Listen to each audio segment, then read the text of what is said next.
Anupama serial के आज के एपिसोड की शुरुआत एक गहराई भरे माहौल से होती है, जहां रिश्तों की डोर बार बार कसौटी पर परखी जाती है। माही का चेहरा तमतमाया हुआ है जब वह कहती है, तो इसका मतलब प्रेम ने घोटाला किया है। यह बात सुनते ही माहौल एकदम बदल जाता है। पराग का चेहरा गुस्से से लाल हो जाता है और वह तुरंत प्रेम से सवाल करता है। प्रेम घबराया हुआ अपनी सफाई देने की कोशिश करता है और झुककर माफी मांगता है। तभी गौतम बीच में आकर माहौल को शांत करने की कोशिश करता है और कहता है कि चिंता की कोई बात नहीं, क्योंकि उसने कंपनी के अकाउंट में पूरा पैसा बैलेंस कर दिया है। गौतम का यह बयान सुनते ही सब हैरान रह जाते हैं। वह खुद को सही और दूसरों को गलत साबित करने का हर मौका पकड़ना चाहता है। माही मौका देखकर राही पर ताना कसती है। अब समझ में आया कि किसका पति फ्रॉड निकला। राही की आंखों में शर्म और गुस्सा दोनों झलकते हैं, जबकि प्रेम सिर झुकाकर पराग से फिर माफी मांगता है। पराग के चेहरे पर गुस्से के साथ साथ दुख की लकीरें उभर आती हैं। वह कहता है, क्या सिर्फ माफी मांग लेने से सब ठीक हो जाएगा? आखिर तुम माफी किस बात की मांग रहे हो? तुम्हारी पत्नी और साले ने बिना सच्चाई जाने गौतम पर इल्जाम लगा दिया। उसकी आवाज में टूटा हुआ भरोसा साफ झलकता है। पराग का दिल भारी हो गया है।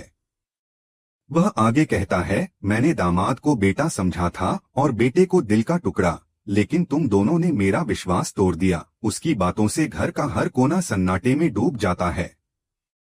मोटीबा मौका देखकर अपनी जुबान चलाती है और कहती है, राही भी बिल्कुल अनुपमा जैसी है, बस ड्रामा करती है। पराग भी ताना मारता है, तू तो जूनियर ड्रामा क्वीन है। मोटीबा फिर कहती है कि अंश और राही को बस तमाशा करने की आदत है, और फिर अनुपमा की परवरिश पर सवाल उठाती है। गौतम के चेहरे पर एक हल्की मुस्कान फैल जाती है। यह वही पल था जिसका उसे इंतजार था। तभी राही की नजर दरवाजे पर पड़ती है। वहां अनुपमा खड़ी होती है। उसे देखकर सब दंग रह जाते हैं। मोटीबा तुरंत ताना मारती है, लो आ गई अनुपमा जी, ड्रामा की महारानी। माही भी पीछे नहीं रहती। वह अनुपमा की ओर बढ़ते हुए कहती है, आपकी लाडली बेटी मेरी खुशियों को बर्बाद करने की कोशिश कर रही है। पराग दुखी स्वर में बोलता है, बेटा तो बाप की लाठी होता है, लेकिन मैं ऐसा बाप हूँ जिसे अपनी ही लाठी ने ठोकर मारी है। उसकी आंखों से निराशा टपकती है। वह प्रेम से कहता है, अनुपमा जी की कठपुतली बनने के चक्कर में तू बेटा बनना ही भूल गया। तू दामाद तो बन गया, लेकिन इनकी सेवा में ऐसा झुक गया कि अपनी पहचान ही खो दी। गौतम मन ही मन मुस्कुरा रहा है, क्योंकि परिवार का सारा गुस्सा अब अनुपमा और उसके बच्चों पर निकल रहा है। मोटीबा फिर से अंश और राही की तुलना अनुपमा से करती है। जैसी माँ वैसी बेटी। राही इस बार खुद को रोक नहीं पाती और आगे बढ़कर अपनी माँ का बचाव करती है। वह कहती है, बस कीजिए बा। मेरी माँ ने हमेशा सच्चाई का साथ दिया है, चाहे दुनिया उसके खिलाफ ही क्यों न हो। उसकी आवाज कांप रही होती है, लेकिन आत्मविश्वास से भरी है। गौतम तुरंत माहौल को काबू में लेने की कोशिश करता है और कहता है, सब लोग शांत हो जाइए। पराग अंकल, कृपया प्रेम को माफ कर दीजिए। असल में प्रेम तो मुझे सरप्राइज देना चाहता था। उसे नहीं पता था कि पैसे डूब जाएंगे। अंश से भी गलतफहमी हुई थी। पराग उसकी बात सुनकर थोड़ा पिघलता है और कहता है, माफी तो हमें तुमसे मांगनी चाहिए गौतम। हमने तुम्हें गलत समझ लिया। मोटीबा भी सिर झुकाकर कहती है, हमें माफ कर दो बेटा। गौतम अपने झूठे विनम्र भाव दिखाते हुए कहता है, आप माफी क्यों मांग रही हैं बा, मैं तो आपका बेटा हूँ। मोटीबा तुरंत प्रेम की ओर मुड़ती है और आदेश देती है, अब तुम भी गौतम से माफी मांगो। प्रेम झुककर गौतम से माफी मांगता है और कहता है, हमारी पर्सनल लड़ाई के बावजूद तुमने मुझे इतनी बड़ी मुसीबत से निकाला है, इसके लिए मैं तेरा आभारी हूँ। वह गौतम को गले लगाता है और राही के चेहरे पर हैरानी की झलक साफ दिखाई देती है। लेकिन कहानी यहीं खत्म नहीं होती। मोटीबा कहती है, अब राही और अंश को भी माफी मांगनी होगी। राही पीछे हटती है, लेकिन प्रेम सख्त लहजे में कहता है, मैंने तुम्हें पहले ही कहा था, पर तुमने मेरी बात नहीं मानी। अब देखो, पूरे परिवार के सामने मुझे शर्मिंदा होना पड़ा। राही की आंखों से आंसू झलकते हैं। वह कहती है, मुझे सच में असलियत की जानकारी नहीं थी। मैंने जितना पूछा तुमने उतना छिपाया। अगर मुझे सच्चाई पता होती तो मैं कभी ऐसा नहीं करती। प्रेम का गुस्सा अब चरम पर पहुंच चुका है। वह ऊंची आवाज में कहता है, मैंने तुमसे कहा था कि इस मामले में चुप रहना, लेकिन तुम्हें तो तमाशा चाहिए था। तुम्हें नहीं दिखता कि तुम्हारे एक कदम से मेरा मान कितना गिर गया। अनुपमा यह सब देखकर सिहर उठती है। उसके सामने एक बार फिर वही दृश्य दोहराया जा रहा था जो उसने कभी अपने जीवन में सहा था, जब वनराज भी इसी तरह उस पर चिल्लाया करता था। अनुपमा घबराकर प्रेम के पास आती है और कहती है, प्रेम, मेरी बेटी से इस तरह बात मत करो। लेकिन मोटीबा फिर तंज कसती है, जब बात अपनी बेटी की है तो आप शांत रहने को कह रही हैं, लेकिन जब बात गौतम जी की थी तब यहीं खड़े होकर आपने तमाशा किया था। अनुपमा की आंखों में गुस्सा और पीड़ा दोनों हैं। वह जवाब देती है, गौतम ने जो किया था उसके बावजूद आपने उसे बचाया था। क्या अब आपको वो बात याद नहीं? प्रेम बीच में कहता है, इस बार आपकी बेटी ने हद पार कर दी है। आप इसकी तरफदारी मत कीजिए। ये हमारा आपसी मामला है। उसकी आवाज में एक कठोरता है जो अनुपमा को भीतर तक चुभ जाती है। राही तुरंत बोल उठती है, तुम मम्मी से ऐसे कैसे बात कर रहे हो? प्रेम पलटकर कहता है, और तुम मेरे परिवार से ऐसे कैसे बात कर रही हो? क्या यह तुम्हें दिखाई नहीं देता? उसके शब्दों से राही सन्न रह जाती है। पूरा घर उस पल चुप हो जाता है। हर किसी की नजरें अनुपमा और उसकी बेटी पर टिकी होती हैं। प्रेम का गुस्सा, पराग का टूटा विश्वास और गौतम की झूठी मुस्कान तीनों मिलकर माहौल को और भारी बना देते हैं। राही की आंखों से आंसू गिरते हैं और अनुपमा के मन में वही सवाल गूंजता है, क्या इतिहास फिर से खुद को दोहरा रहा है? अनुपमा उस पल खामोश खड़ी थी जब प्रेम ने कहा कि यह उनका आपसी मामला है और किसी को बीच में नहीं पड़ना चाहिए। कुछ देर सोचने के बाद अनुपमा ने गहरी सांस ली और धीमे स्वर में कहा, प्रेम सही कह रहा है, मुझे बीच में नहीं पड़ना चाहिए। उसके मन में एक झंझावात चल रहा था। वह सोच रही थी कि वह यहाँ आई तो थी परी और तोशु को रोकने, ताकि वे किसी अनहोनी से पहले ही रुक जाएं। उसे लगा था कि अगर वह पहले पहुंच जाएगी तो सब संभाल लेगी, लेकिन अब सब कुछ उसकी उम्मीदों के उलट हो रहा था।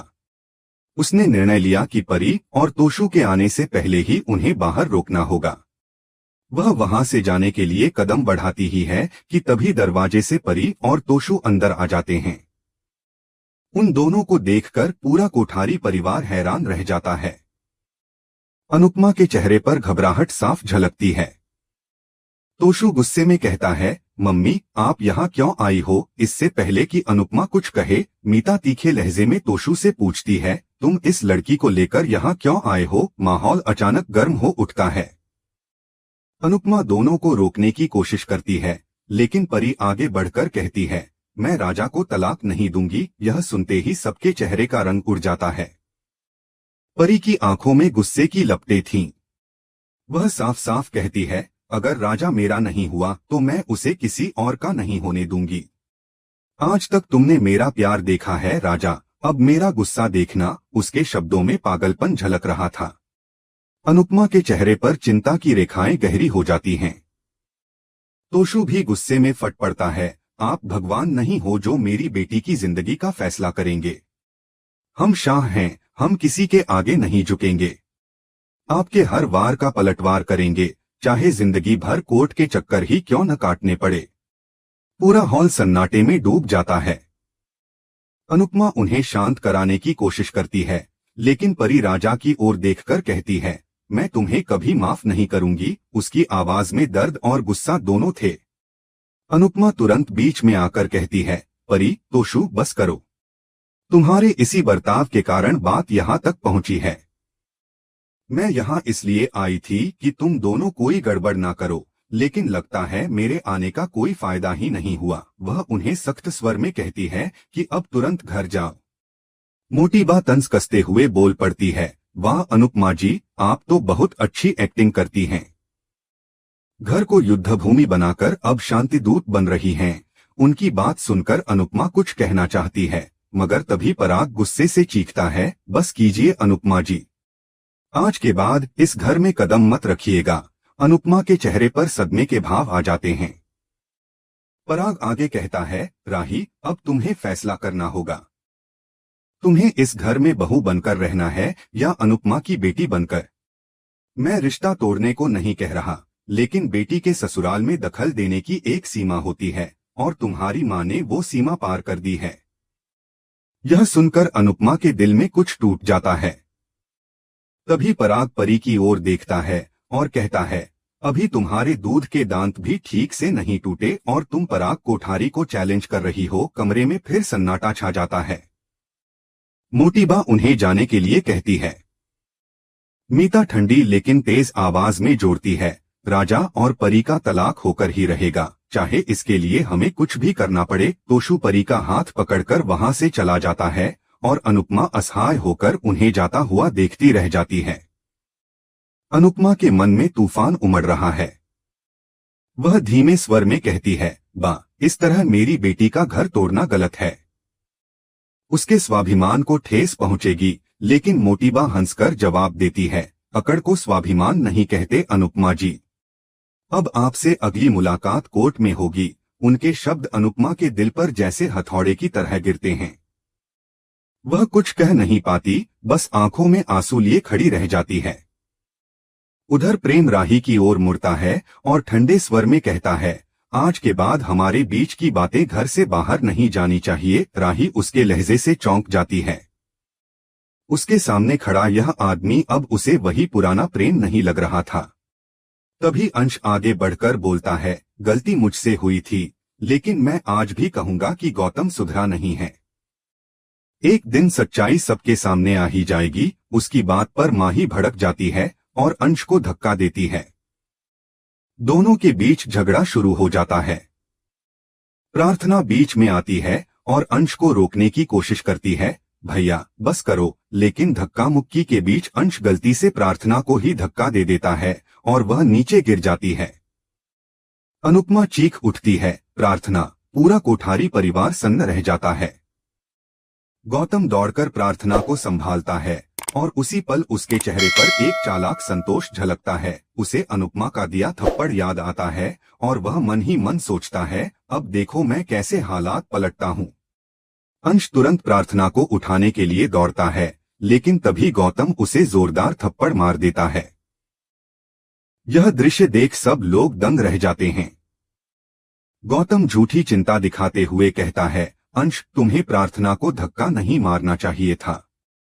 मेरे बच्चे को कुछ हो जाता तो। अंश स्तब्ध होकर कहता है, मैंने जानबूझकर नहीं किया था। माही मुझसे झगड़ रही थी, सब गलती से हुआ। गौतम अपनी झूठी सहानुभूति जताते हुए कहता है, अब तक मैं चुप था, लेकिन अब नहीं। अगर मेरे बच्चे पर किसी ने हाथ उठाया तो मैं दुनिया में आग लगा दूंगा। अनुपमा उसकी बात सुनकर भड़क जाती है, गौतम अब यह नौटंकी बंद करो। लेकिन गौतम रुकता नहीं। वह ऊंची आवाज में कहता है, अंश को मेरे बच्चे और प्रार्थना को दुख देने का कोई हक नहीं है। प्रार्थना गुस्से में अंश की ओर देखकर कहती है, अगर यह गलती थी तो धक्का माही को क्यों नहीं लगा, मुझे ही क्यों। अंश स्तब्ध रह जाता है, समझ नहीं पाता कि सब कुछ इतनी जल्दी कैसे उलट गया। गौतम के चेहरे पर एक संतुष्ट मुस्कान फैल जाती है। उसकी चाल काम कर गई थी। इसी के साथ एपिसोड खत्म हो जाता है, लेकिन झंझट यहीं खत्म नहीं होगा। अगले एपिसोड में दिखाया जाएगा कि पराग गुस्से में अंश को घर से बाहर निकाल देता है और कहता है, मेरी बेटी को चोट पहुंचाने वाले के लिए इस घर में कोई जगह नहीं है। यह सुनकर गौतम मन ही मन मुस्कुराता है। पराग अनुपमा की ओर मुड़कर कहता है, अपने पोते को लेकर जाइए और हमारे घर की तरफ कभी मुंह मत कीजिए। अनुपमा सन्न रह जाती है। उसकी आंखों से आंसू बहते हैं, लेकिन शब्द नहीं निकलते। रिश्तों की यह डोर अब पहले जैसी नहीं रही।